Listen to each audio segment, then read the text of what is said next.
Just two. Okay. Whew. All right. Let's give the people what they want. And by that, I mean answering questions that I ask people to like provide me in an Instagram story. And I encourage you to, as you're watching this, if you're like, oh wait, I have a question for her, or I wanna ask her to talk about a certain topic and such, leave a comment. I'll be doing more of these. For some quick background on me, if you don't already know me, I'm Emma.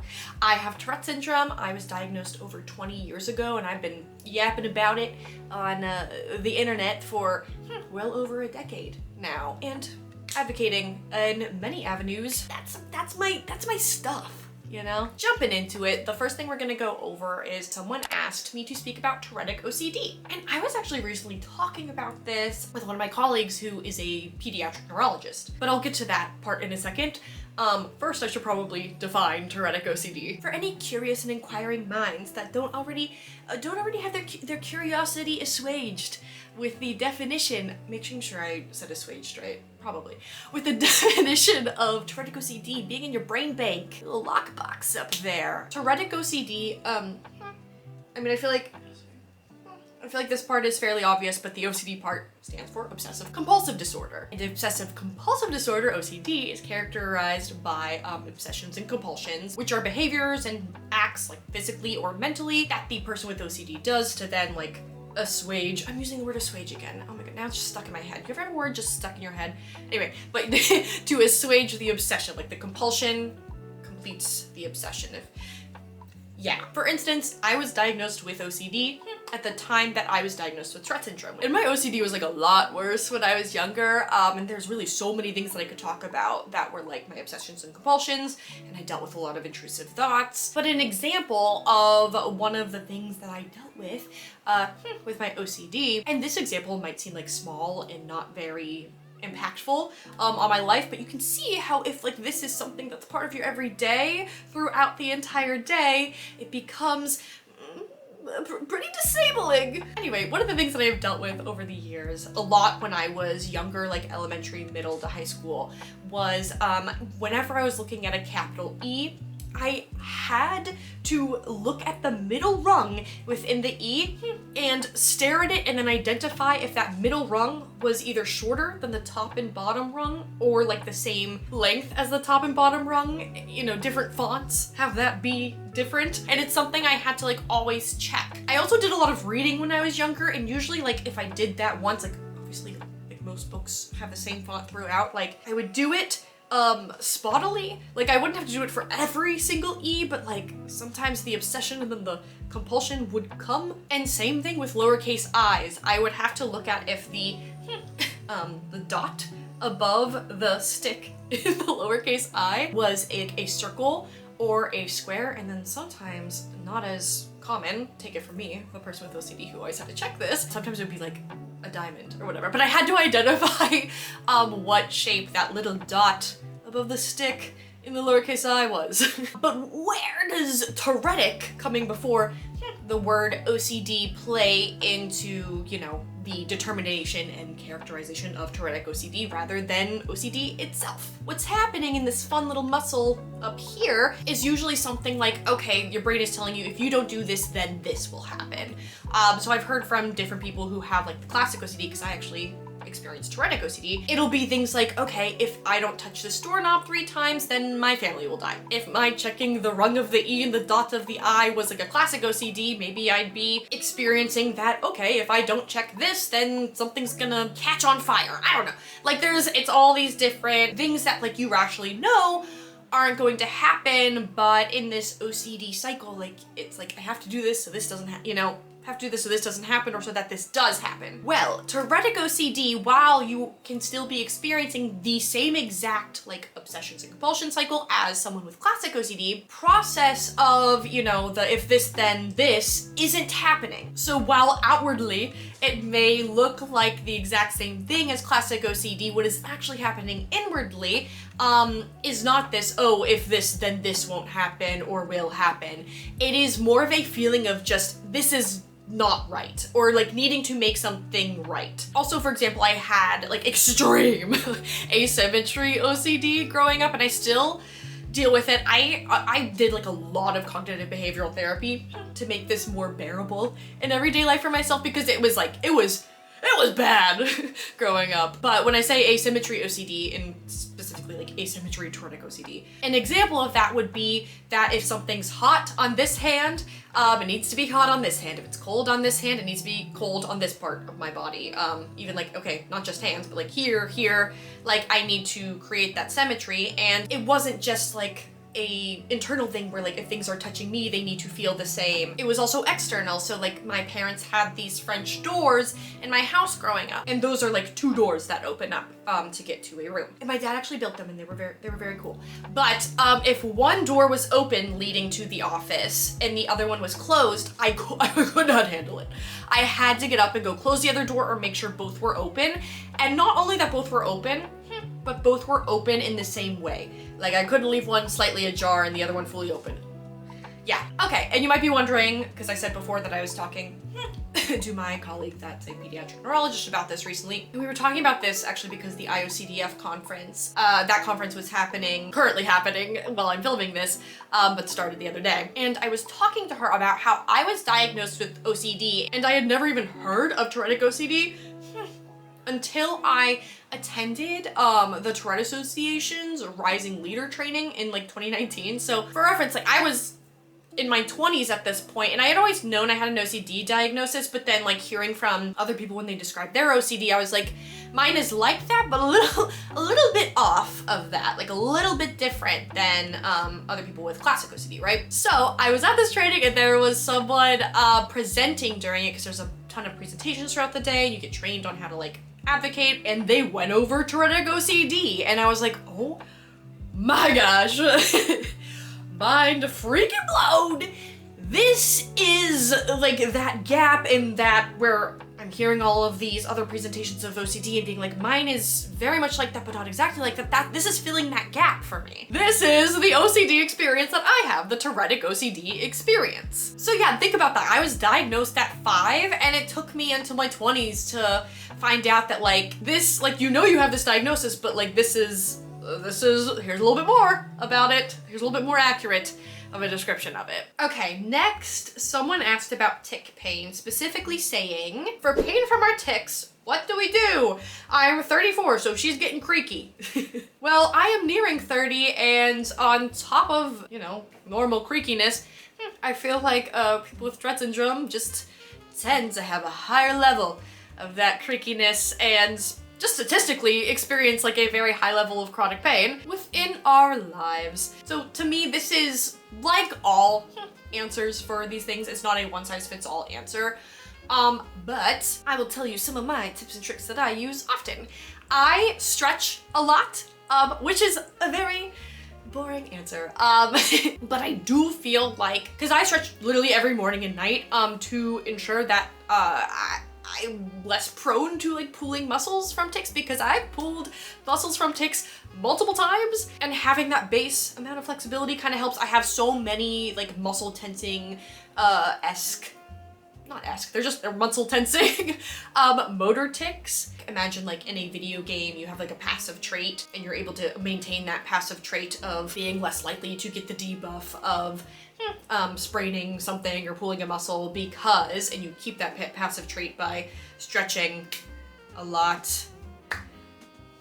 I also exercise a decent amount, and I think that helps too, but I also understand people not being able to stretch and exercise a lot, or even just like not wanting to do that. And that also being something that's like a proactive thing and not like a reactive thing. And I mean, like, there's no way to completely avoid tick pain, so we need some reactive remedies too. For me, something I've been like yapping about this product forever, to the point where like there's no even point for them to sponsor me one day, because I'm already gonna yap about them anyway. But Biofreeze. An alternative to Biofreeze, also if you're not like a Biofreeze fan, is Tiger Balm. I've used that. I used that a lot in college. I really liked that as well. And then of course, there's Icy Hot and stuff like that, but I don't know, I'm a Biofreeze girly at heart, so I also just like use run-of-the-mill au naturel ice when things are like need to like have reduced swelling, because when they get real bad. I have bursitis. I was diagnosed with bursitis when I was like in middle school. I think I was like 11 or 12. And they were like, yeah, this is because of the overuse of your arm, which was my arm tensing tic. I triggered a bursitis diagnosis, and I've been dealing with bursitis for since then. But yeah, when I have like a bad bursitis flare up, I start with, you know, au naturel ice or an ice pack or whatever. But yeah, but when you don't need ice or cold and you actually need heat, I recommend having an electric heating pad on hand. That shit comes in handy so hard. And if you are someone who owns a uterus, it's also great for that special time of the month if you get that with your uterus.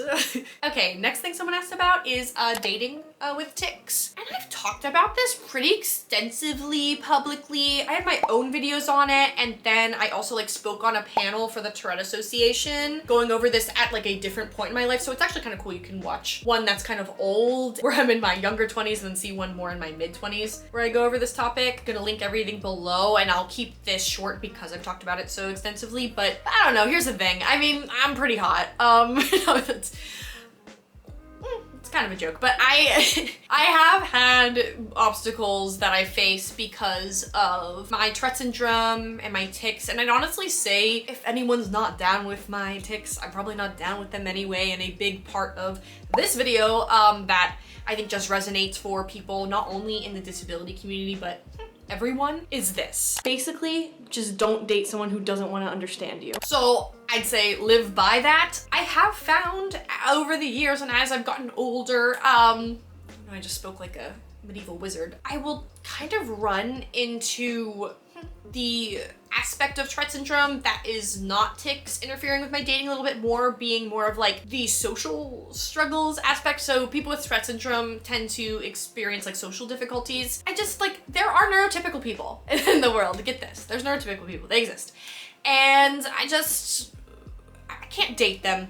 I can't date them. So if anyone's writing notes, one of Emma's requirements for a significant other, neurodivergent. I think another main point for me from things that I've talked about with this topic is that self-confidence is something that is really necessary for this realm, whether you have Tourette Syndrome or not, but also like, especially when you have Tourette Syndrome, like you need a lot of self-confidence in the dating pool. Or not that you need it, but it is just really helpful to have and makes it a better experience. And something I find and something I recommend to a lot of people who are struggling with self-confidence and have actually been dating and haven't had a lot of breaks between having a significant other or a partner romantically in your life, be single for a while. Because a lot of self-confidence stems from having self-concept, if that makes sense. Like knowing who you really are outside of people and finding yourself leads to your self-confidence growing a lot. And this is not a problem for everyone while dating someone else, obviously, but like it does help to have time to focus on yourself, which I feel like is a characteristic of being single, which you can do. Again, you should be able to do that in a relationship, but it is like just like flat out base stat for being single. Yeah, that's really helpful. I recommend that if you're like, oh, I'm having so much trouble in the dating pool. Stop.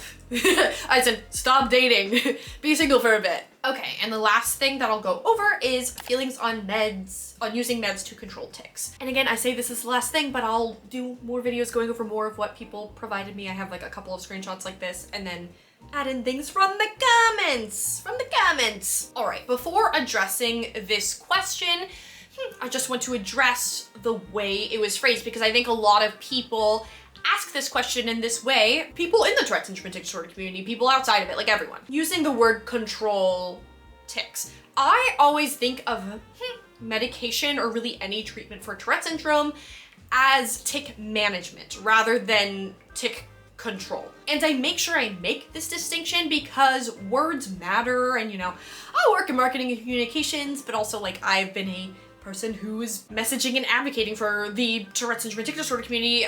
Communication and the way that you say things, messaging matters. Anyway, so the reason that I say or use the word management rather than control or controlling is because I think it gives people the connotation that, you know, when you use medication or you know, any other sort of treatment that pharmacological or non-pharmacological, given the vibe that it makes it so that you have the ability to control your tics or that your tics are more controllable. And tics in their nature, at their core, are uncontrollable. So when I talk about this, I use these words very carefully so that people don't think that when you are doing things to manage your tics, you're able to do something that you're not. So yeah, now that we're past that part, my feeling on medication for tic management is I think you should really do what works for you. And if you're a parent watching this and, you know, trying to figure out if you want to set your child down that path, I would say that this is such a tough subject. I mean, I was on medication from when I was diagnosed at 5 to the age of 25, right? Or maybe 24, I don't know. It was like, it's like almost close to 20 years that I was on medication every single day. Trying out different meds. A lot of Tourette Syndrome medication treatment is trial and error because there is no medication specifically created for Tourette Syndrome and tic management yet. There are multiple companies actually working on those meds. I come from a background or in an experience where my entire childhood into some of my adulthood, I was on prescription medication. And for me, that is what I needed for most of that time. My tics were I was diagnosed between moderate severe at 5, and I don't think I would have made it through school. I don't think I would have graduated high school. I don't think that I would have done well in college and graduated college if I hadn't been on medication. Now, with that said, in my opinion and the opinion of many Tourette Syndrome and tic disorder specialists, if you're just doing medication and nothing else, that is not as helpful as if you're pairing medication usage with therapies. Now, why is this? 83% of people with Tourette syndrome also experience a co-occurring condition. Now, this includes ADHD, anxiety, OCD, etc. You know, this soup of conditions that you have, this nice bundled package, all kind of works together and against each other in a way that, like, if your OCD is worse, it typically makes other symptoms worse. So, like, maybe your OCD is worse, which makes your anxiety worse, which makes your tics worse, or your tics are worse, which is making your anxiety worse, which is making your tics worse and your OCD worse, you know? So while you're taking medication that is actually, like, made for OCD or depression or anxiety to help with your tics, because those medications like antipsychotics, SSRIs, help with these co-occurring conditions. While you're doing that, it's most effective while you're also doing something therapy-wise that helps with those conditions. Whether this is cognitive behavioral therapy to help with an OCD or anxiety symptoms, or exposure response therapy, or even just talk therapy, etc., etc. There's just a wealth of information out there that shows that these things work better together. Now, again, this is all up to you, but for me, during this long period of time that I was on medication, I was also doing different types of therapies that helped. We tried out all sorts of different things, and it helped me build, I call it like this toolbox that I can reach into, and it has all these tools that have like things that help with multiple different conditions, or, you know, this wrench has the sizing for my OCD, but it also has the sizing for my tics, or this screwdriver can go into my anxiety and then also help with my tics and OCD. So, like, it helps me build this toolbox so I'm not just relying on the medication to help, which I also think is important because, like I said, I've tried a lot of different medications over the years, and part of that is because your body will build a tolerance to medication over time. And as you build that tolerance, you go up in your dosage. And then you'll find, if you're also someone who has been on medication for a very long part of your life, and it's just like a thing for you, you find that, okay, now I've reached, you know, the height of this medication's dosage that a human is allowed to take. And because of that, now I need to wane off of this and get onto another medication. And then when you hit that medication's max, then you're going down and getting onto another thing. So it's important to, you know, have other things that aren't medication that help you out, especially if during that process of getting onto something else, the next thing you're getting onto doesn't help so much. It's like diversify your tool set for tic management is my biggest recommendation. And also, just to clarify, so I talked about how I was on medication from 5 to like 24, 25. I don't know. Time is weird. It's something around there. It's like around 2 decades that I was on medication, but there were 2 different times during that that I tried to go off of it. Like, I tried, with the help of a doctor, tried out being off medication, and those 2 times. Did not work. Yeah, it didn't go well, but then my 3rd try was around that age of 25, and my tool set, my toolbox was really like a full Milwaukee pack out. I felt like I had really made it, you know, like a husky, like a husky tool cabinet. I just had more tools and better tools, like bigger tools, maybe some power tools were thrown in there at this point, and I was choosing to try again, and I was able to actually go off of medication successfully for a couple of years. And if you're wondering, oh Emma, like why did you want to do that? Like why at those 3 different points in your life where the 3rd time was a charm for at least a couple of years? To me, it's all because of side effects. I just was not vibing with the brain fog and the lower energy that honestly I didn't really even realize to the extent that I had for most of my life. Before working with a doctor to get off of medication, I was making a lot more just like healthy lifestyle choices to put my body in a better spot to undergo this transition. And I also had set it up with my doctor to where I had an optional medication, like I had that prescription still going, to where it was like, oh, you can take this if you have a bad tic attack or having really, really bad anxiety. Now, with that said, you can tell that I've been giving these age ranges and I'm kind of talking about being off of medicine in the past tense. Very recently, I have gone back onto medication, but it wasn't because of my Tourette syndrome, it was because of depression. I've gone through some big changes moving to New York City, and I went into this like really deep depression that was kind of reminiscent of depression that I had gone into at another really big transitional point in my life, which was my freshman year of college. And I did everything I could to knock it back on medication because honestly, there was just I had spent these years off of it and was really enjoying that lifestyle change, and I felt like it was really healthy for me. So I tried everything I could until I got to the point where it was actually unhealthy for me to not be making the change back to be on medication. So now I'm a Lexapro babe. At some point in my life, maybe I won't be anymore again. And to me, the way I think of this really is like, okay, so had my toolbox and it was working for me for those couple of years, but the doors on the toolbox were starting to rust. And when I was able to pry those drawers open, I took out my tools and the power tools weren't turning on. And the tools were all there, but just not super accessible or usable because of my depressive episode. So adding back in the Lexapro was the oil for the rusty drawers and a change of battery or a charge for the power tools. It's the thing that is enabling me to be able to do the things that help me. Lexapro is my brain's WD-40.